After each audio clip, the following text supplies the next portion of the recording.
Esto está publicado en la revista de Física de la UNAM. Para quien quiera, le voy a dejar en el primer comentario del video el enlace de este resumen de un estudio que hicieron ahí en el Instituto de Física, un estudio hecho por Octavio Miramontes, doctor en física, y ahí pueden entrar ustedes a ver también, en la parte de abajo aparece el enlace también para el estudio completo. Este es el resumen. Es cuando menos preocupante, porque vean lo que mencionan. Bueno, Octavio Miramontes viene acá un poco de su currículum. ¿Quién es Octavio Miramontes? Es un investigador del Departamento de Sistemas Complejos del Instituto de Física de la UNAM. Obtuvo su doctorado en el Imperial College en el Reino Unido. Es miembro del Sistema Nacional de Investigadores y de la Academia Mexicana de Ciencias. Es experto en teoría de sistemas complejos y dinámica de sistemas biológicos. Premio Jorge Lomince en Dinámica No Lineal y Fenómenos Colectivos en 2005. Es además editor en jefe de la editorial Copit Archives. Bueno, ahora van a ver lo que concluye y creo que esto debería preocupar. Dice, en el presente trabajo se acompañan los datos diarios de la epidemia COVID-19 en México.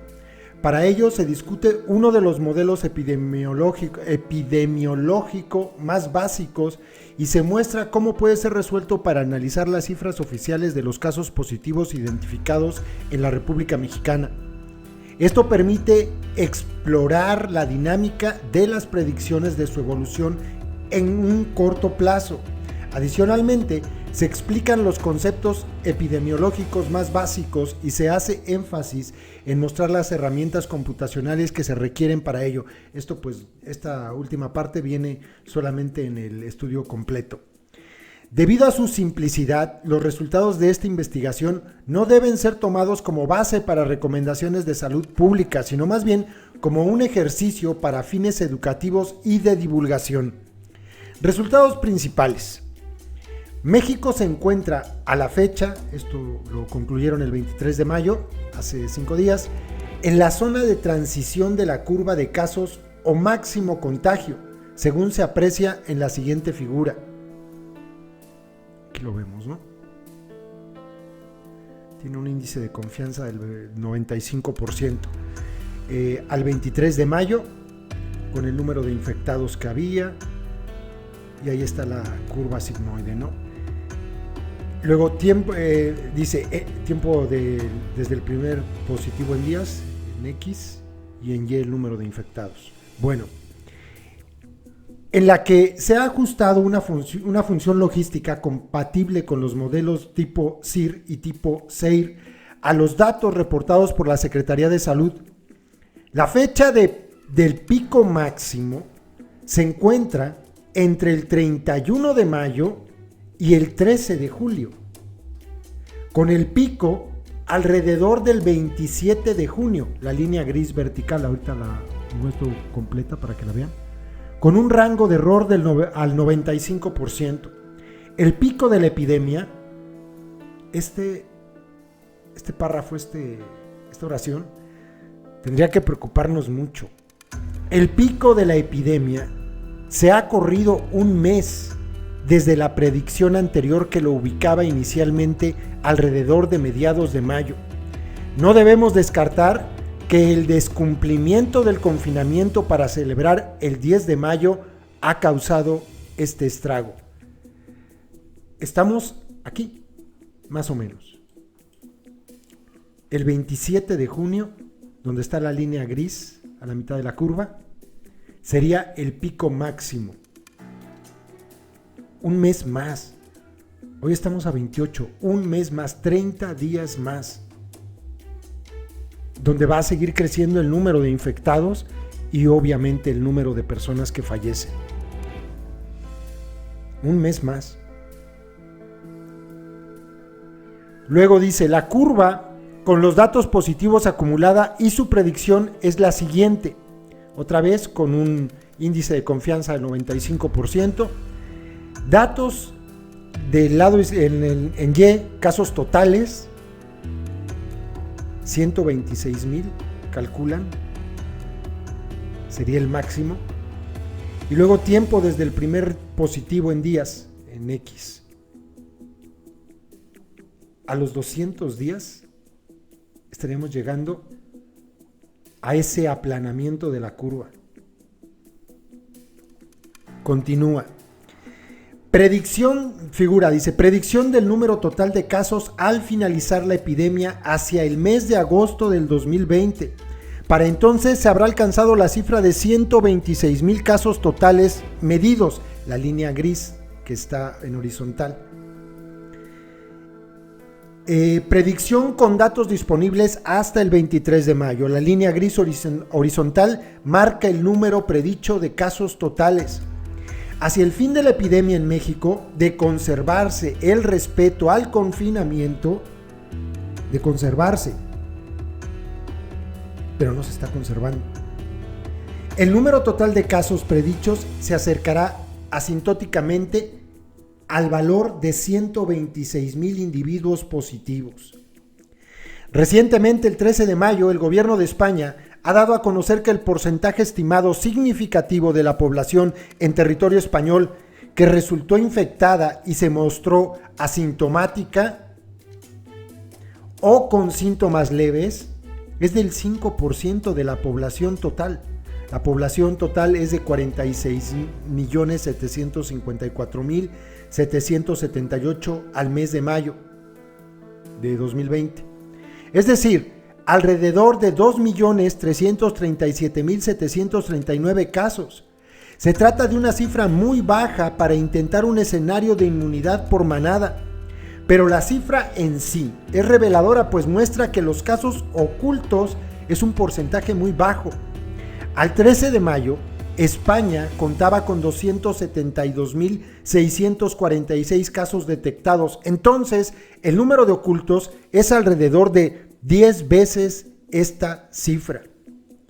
Un estudio de la Universidad Politécnica de Cataluña había anticipado este porcentaje desde el 29 de abril. En el caso de México, que inició las acciones de mitigación con anticipación y pudo controlar de mejor manera la expansión del contagio, la cifra de casos ocultos no detectados posiblemente sea similar o menor al 5% de la población total. Las autoridades sanitarias en México han estimado, el 9 de abril, el número de casos ocultos en un factor de entre 10 y 12 de los casos detectados. Tomando en cuenta lo anterior, hacia finales de la pandemia, el número total de infectados se aproximará posiblemente al 1,260,000 casos entre asintomáticos y sintomáticos.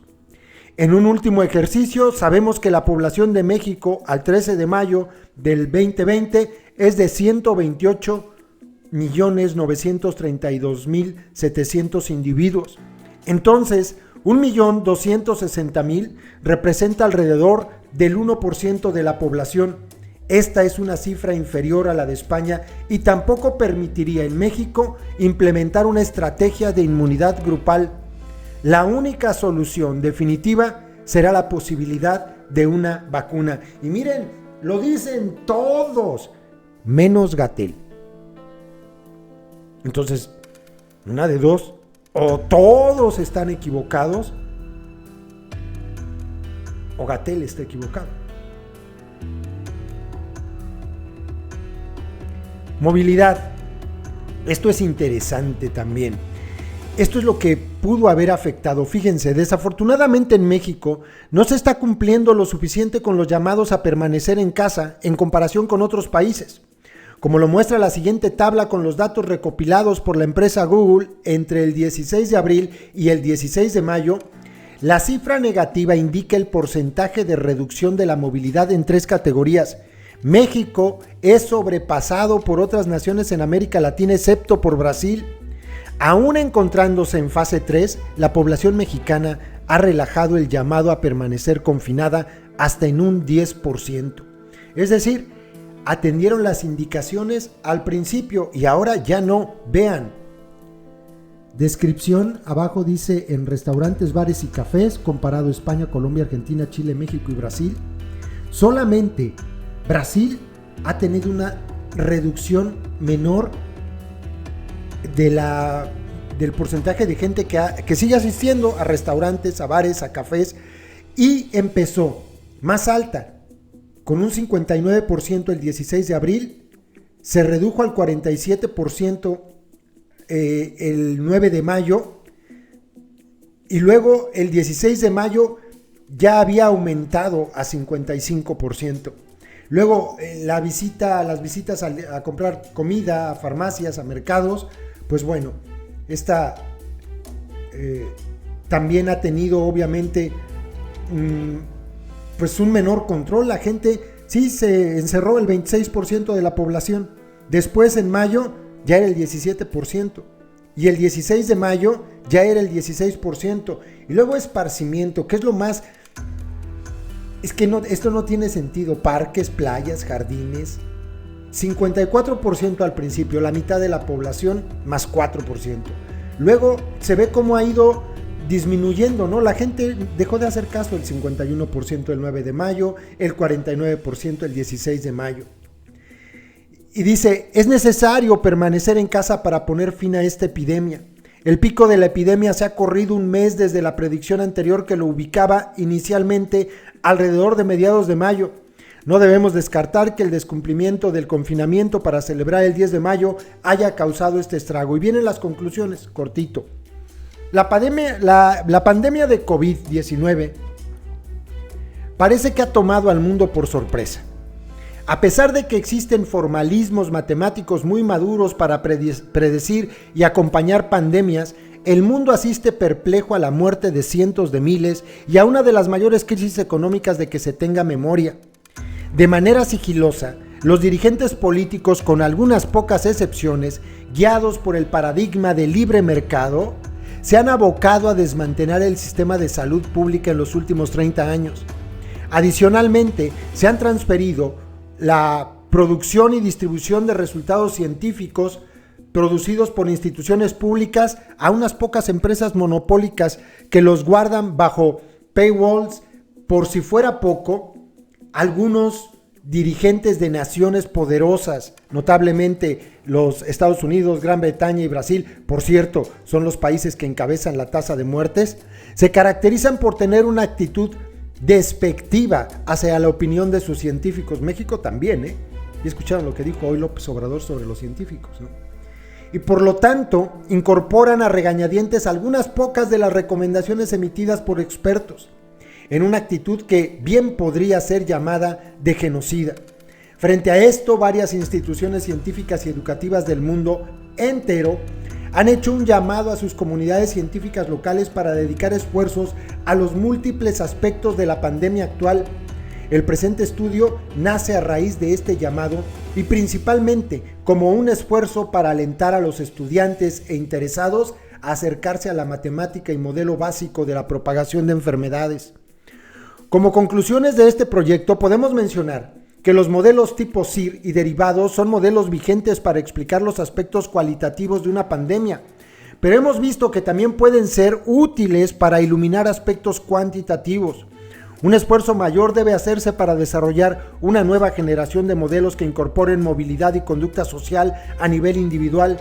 En México, afortunadamente, existe una comunidad de expertos epidemiólogos que han diseñado una estrategia para enfrentar los estragos de la epidemia y hacer recomendaciones de política pública. La epidemia en México se encuentra en crecimiento y cercano a la zona del pico de la curva. Este pico de positivos detectados deberá ocurrir aproximadamente entre el 31 de mayo y el 13 de julio. Se espera que la epidemia tenga una duración de entre 160 y 200 días, de mantenerse el mismo ritmo de confinamiento. Lo vuelven a repetir, de mantenerse el confinamiento. Si no se mantiene, aunque sea como está ahora, va a ser peor. Nuestro ejercicio estima en alrededor de 126,000 el número de positivos identificados. La predicción anterior era 91,000. Este ejercicio considera los resultados de datos reportados por las autoridades de la Secretaría de Salud hasta el 23 de mayo de 2020. Esto es lo que reporta se reporta desde el Instituto de Física de la UNAM. A ver, esta persona se dedica a hacer modelos matemáticos. Sí saben que son ciencias exactas, ¿no? Bueno, pues mientras las cosas sigan como están, si no va a peor, hasta el 27 de junio se va a alcanzar la mayor cantidad de personas muertas en México por coronavirus. Vayan sumándole, ¿no?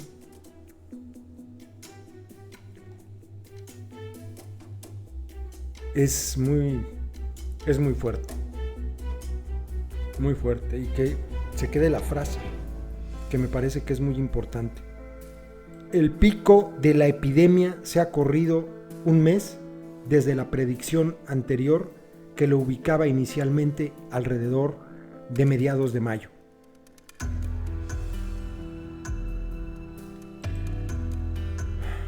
Es muy preocupante. Ahí se los dejo, compas. Saludos.